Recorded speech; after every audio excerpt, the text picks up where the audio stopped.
जय श्री कृष्णा दोस्तों, स्वागत है आपका मेरे चैनल पर। आज मैं आपको पितृपक्ष की कथा सुनाने जा रही हूँ।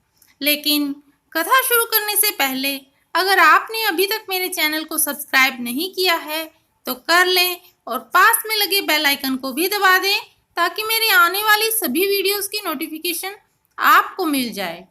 तो चलिए शुरू करते हैं पितृपक्ष यानी कि श्राद्ध की कथा। पौराणिक कथा के अनुसार जोगे और भोगे नाम के दो भाई थे। दोनों अलग अलग घरों में रहा करते थे।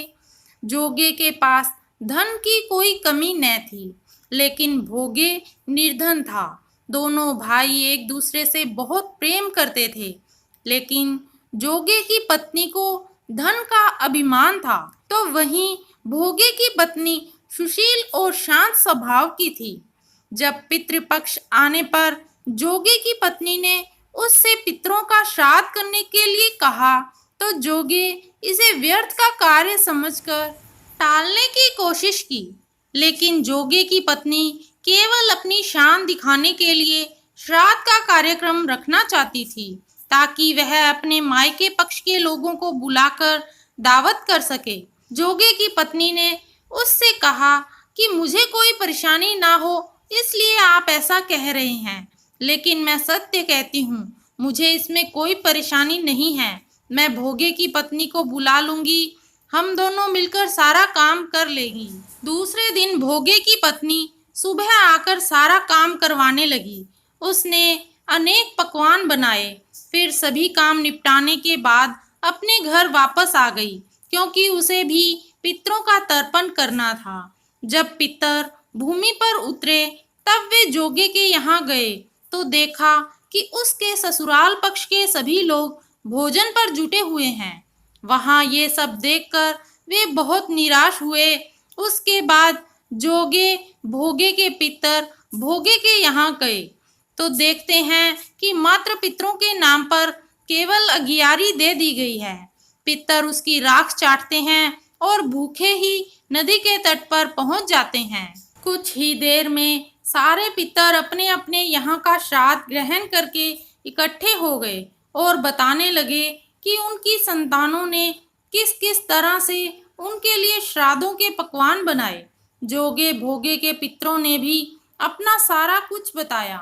उन्होंने सोचा कि अगर भोगे निर्धन न होता और श्राद्ध करने में समर्थ होता तो शायद उन्हें भूखा वापस नहीं आना पड़ता, क्योंकि भोगे के घर में तो खाने के लिए भी 2 जून की रोटी नहीं थी। ये सारी बातें सोचकर पितरों को भोगे पर दया आ गई। अचानक से वे नाच नाच कर गाने लगे कि भोगे के घर धन हो जाए, भोगे के घर धन हो जाए।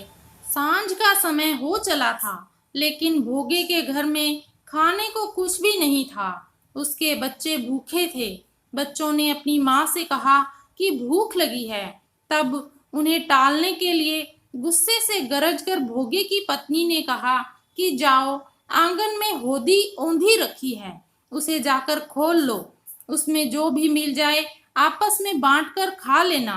बच्चे जब वहां जाकर होदी देखते हैं तो वे दौड़े दौड़े माँ के पास जाकर कहते हैं कि माँ, होदी तो मोहरों से भरी पड़ी है। आंगन में आकर भोगे की पत्नी यह सब कुछ देखती है तो उसके आश्चर्य का ठिकाना नहीं रहता है। इस तरह पितरों के आशीर्वाद से भोगे भी धन धान्य से परिपूर्ण हो जाता है, लेकिन वह इस बात का बिल्कुल अहंकार नहीं करता है और अगले बरस पूरी श्रद्धा के साथ भोगे एवं उसकी पत्नी अपने पितरों का श्राद्ध करते हैं।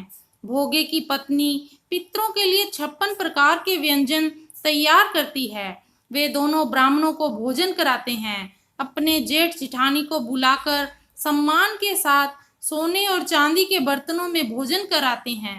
इससे उनके पितर बहुत प्रसन्न होते हैं। तो दोस्तों, ये थी पितृपक्ष की कथा यानी कि श्राद्ध की कथा। आपको ये वीडियो कैसी लगी कमेंट करके अवश्य बताइएगा। अगर आपको ये वीडियो अच्छी लगी तो इसे लाइक कीजिएगा, शेयर कीजिएगा और मेरे चैनल को सब्सक्राइब करना ना भूलिएगा और पास में लगे बेल आइकन को भी दबा दीजिए ताकि मेरे आने वाली सभी वीडियोस की नोटिफिकेशन आपको मिल जाए। धन्यवाद दोस्तों, मिलते हैं अगली वीडियो में। जय श्री कृष्णा।